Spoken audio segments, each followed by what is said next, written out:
Hello ladies and gentlemen, it's the Historical Gamer once again, and today I am playing Naval Action.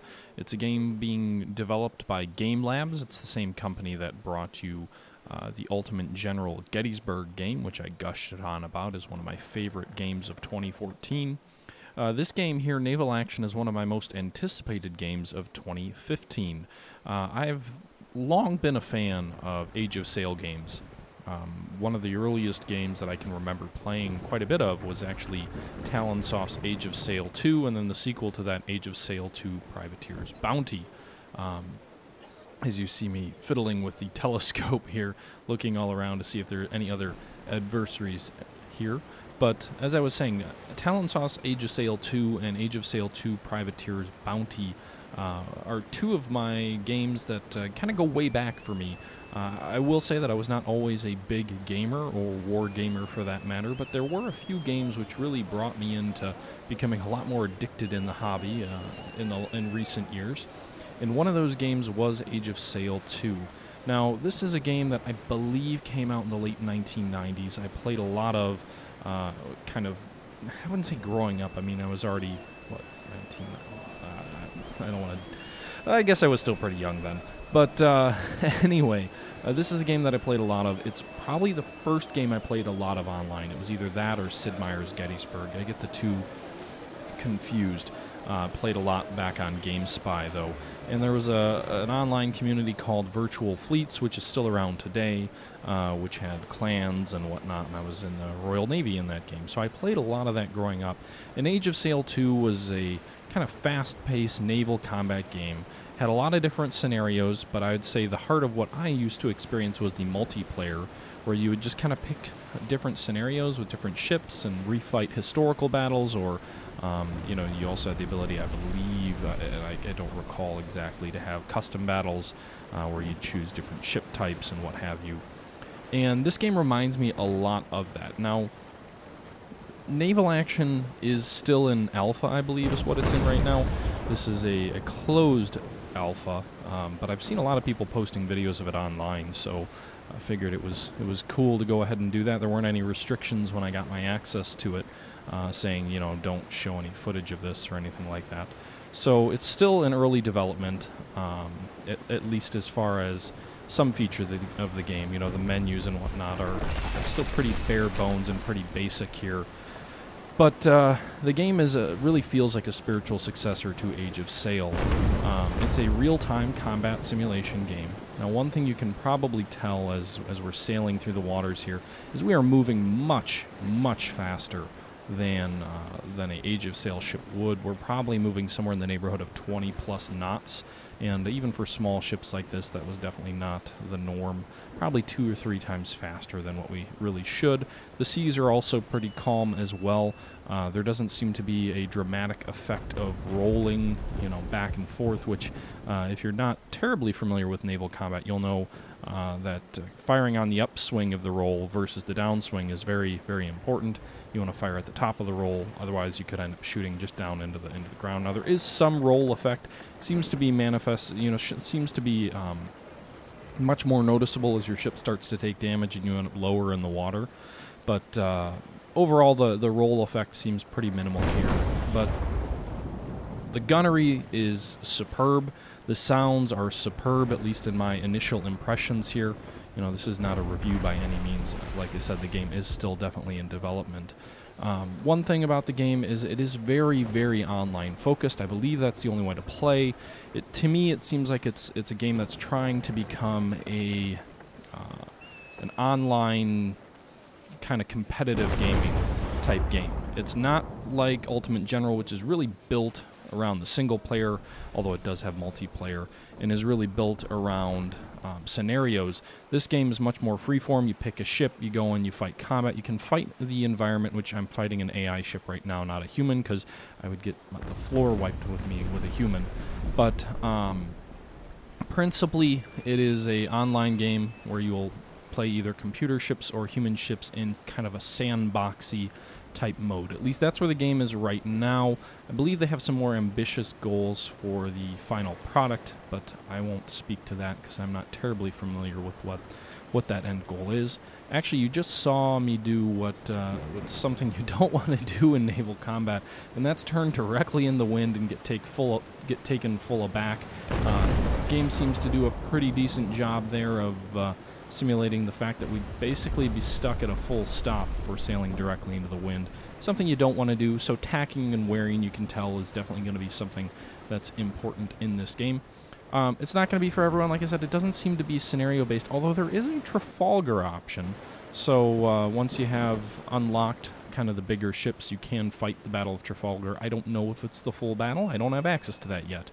But definitely interesting. I doubt, I don't know if they're going to be adding more big battles like the Battle of the Nile or glorious, was it 1st of June or whatever? I don't know if they're going to be adding more like that. Feels like kind of a ladder-based online game because you get 2 ships unlocked initially. You get the yacht and the cutter and the, the Lynx. And then as you kind of damage those ships and get more ships and win more battles, you unlock more ships. You can get up to a cutter. There's the HMS Surprise, HMS Victory. I forget the name of it, but I think they added that gigantic Spanish beast of a ship. I believe it was the largest ship of the line ever made, over 120 guns, like the Sansidad or something like that. There were 2 Spanish ships of that size. I believe one of them blew up in a battle near Gibraltar. It either blew up in a battle near Gibraltar, or I'm remembering the Master and Commander series, which is certainly possible.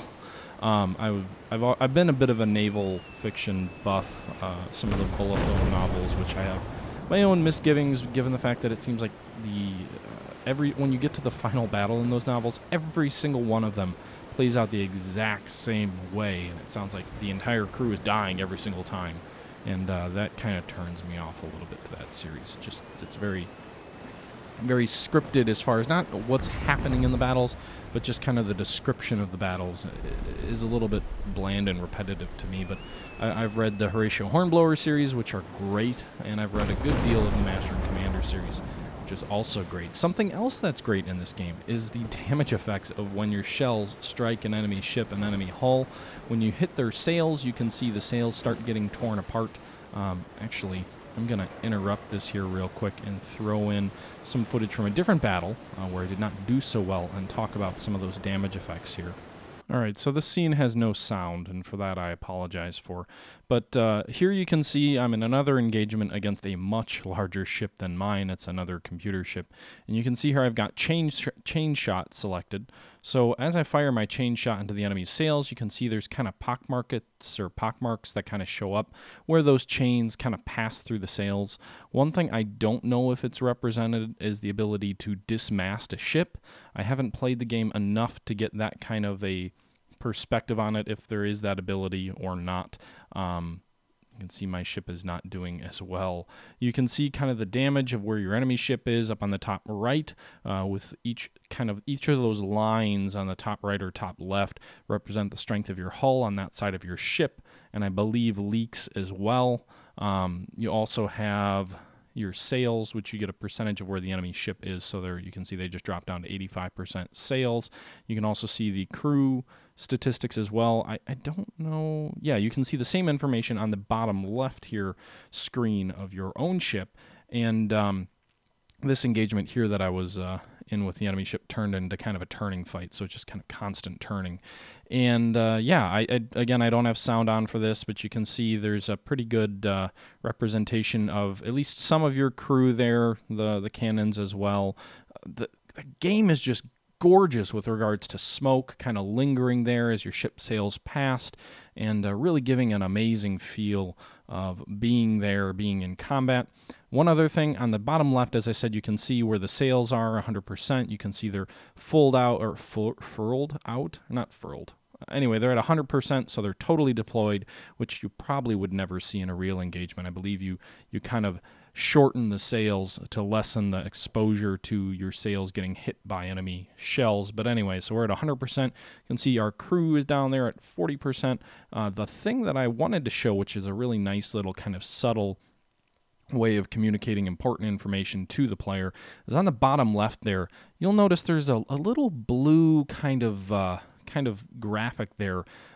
You see my ship there as it's turning around, and you can see the wind is that line across the bottom left circle, and then with the arrow at the end of it, that's the direction the wind is going. But you can see another thing, a little blue, kind of almost like a, what's it called? Like a, not a compass, but planes have like a gyroscope, and it almost looks like the bottom half of that on a plane, you know, where it shows you if you're pointed down, you're going to the ground. If you're in the blue area, you're going to the sky. I hope you know what I'm talking about. I'm not rambling for no purpose. But you can see that blue is creeping up, and what that is my ship's state in the water. So basically my ship is leaking. It's beginning to sink. And I'm pockmarking the enemy sails, but it's not doing enough damage, and I'm or not so slowly, beginning to sink as this enemy, I believe it's a sloop of some kind, is just battering me to all hell. You can kind of see there in the distance there's another ship there. I believe that's another human ship there. And then you've also got graphics here on the hull that demonstrate all the different holes that I have in my hull, and the fact that I am sinking rather rapidly now. Now, as you do sink, it does seem that the ship's maneuvering becomes more difficult. Firing, especially at range, can become more difficult as you become lower in the water and more likely to not be able to elevate your guns enough. And there you can see I sank. That's not me. I clicked onto the other friendly ship there. That's me. I'm going under the waves. So you can see there my ship has been defeated by this enemy ship. And again, that graphic there on the bottom left is all blue, representing the fact that I am now underwater as the AI ship turns to meet the other human player. But that's enough of that. We're going to go back to the battle that we just left a moment ago, because it just wouldn't be cool to allow me to die and lose and all of that. So as you saw in that last part, there is an option of different types of shot that you can choose. You can go with chain shot, which tears up enemy sails and makes them, you know, have difficulty maneuvering. You can go just regular round shot, which is just a regular cannonball, which is probably your best bet at long range. It's the most accurate, and it aims toward the enemy hull, which helps to sink the enemy ship. You can go with grape shot, which is aimed at more, you know, disrupting the enemy crew. It'll slow reload times, and I believe it would also affect repair times here as the enemy ship is coming alongside me. Or you can go with double shot, which is basically just 2 cannonballs shoved into the barrel at once, which is ideal at close range, does dramatic damage to an enemy hull, but doesn't have the kind of range. It's kind of like firing a shotgun. Shotgun's more like grape shot, but anyway, it's kind of like well, they are smoothbores, so another bad example. But anyway, yeah, again, as I've already kind of mentioned, graphics absolutely gorgeous, and controls are really simple, just kind of a simple WSD interface. You know, A to go left, D to go right, S to slow down, and W to speed up. And you've got some basic abilities to repair your ship. It looks like you're limited to 3 repairs per battle. So again, very, very geared toward competitive online gaming, at least at this stage in the development, which isn't for everybody, but honestly, if you're interested in the Age of Sail, this looks like it might be one of the best games in quite some time to deal with Napoleonic kind of era naval combat. Some other things to mention that are worth bringing up here while this kind of battle starts to wind down is the fact that the game does also give you some customization of your ship. So you can actually, and maybe I'll show you this here when this battle's over, but you can actually change the gun layout of your ship. So, you know, you can't throw 100 guns into a sloop, but you can change, you know, maybe you're going to have a carronade in the front, you know, the front left of your hull versus a 9-pound long gun. Or maybe you want to go with a 6-pound gun, or those types of things are definitely possible, and gives you an element of customization, which I think is pretty cool. The menu's still pretty bare bones. It does have a leaderboard. It does keep your stats from your battles, and all in all, it really feels like a spiritual successor to the Age of Sail games. You don't have to be glued to the broadside of your ship camera-wise like I have been this entire battle. That's just how I fought it out. You can see there on the top right, the enemy ship has nothing left on its right side in terms of that line there is totally black, which means that it's probably going to sink here very shortly. You can actually see I overshot it there a bit, because you can see that enemy ship is starting to go lower into the water. My ship is leaking, but not nearly as quickly, so I should be okay, although I don't have any repair tokens left, if you will. And yeah, we're going to kind of pass this enemy ship as it slowly settles into the water. As you can see there, it is very low into the water, and probably is about to sink. Yep, there it goes. It's just going under the waves now. Some things that I'm not sure if they're represented in game are boarding actions. That was definitely a big part of Age of Sail. I don't know if the game represents boarding. I haven't seen it included. So that's another thing that I'd like to see included in the game, or the ability to maybe not sink your enemy opponent, but cause them to strike their colors. I haven't ever really tried to go for, and this is that customization menu that I was telling you about just real quick.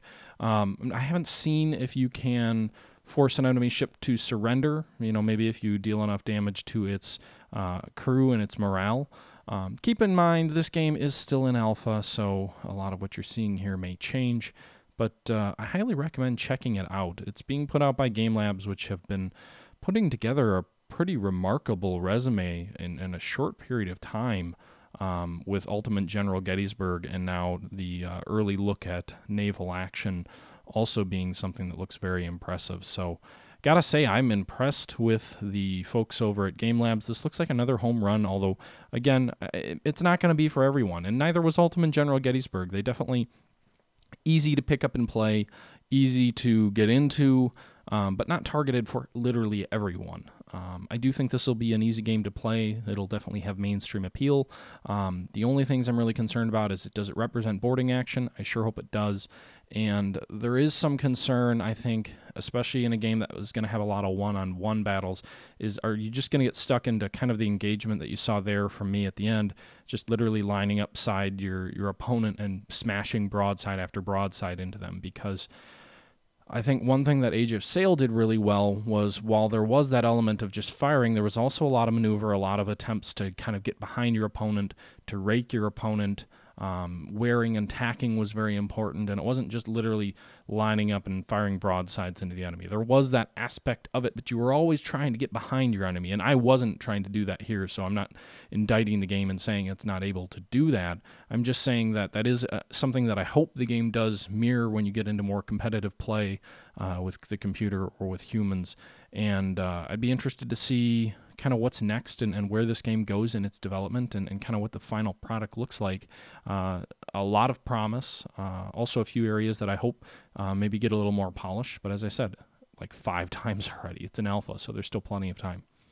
Anyway, though, I appreciate you tuning in. This is the Historical Gamer saying thank you for watching, and let me know if you like this. If you did, leave a comment, like, whatever, and until next time, thanks for watching. I'm out.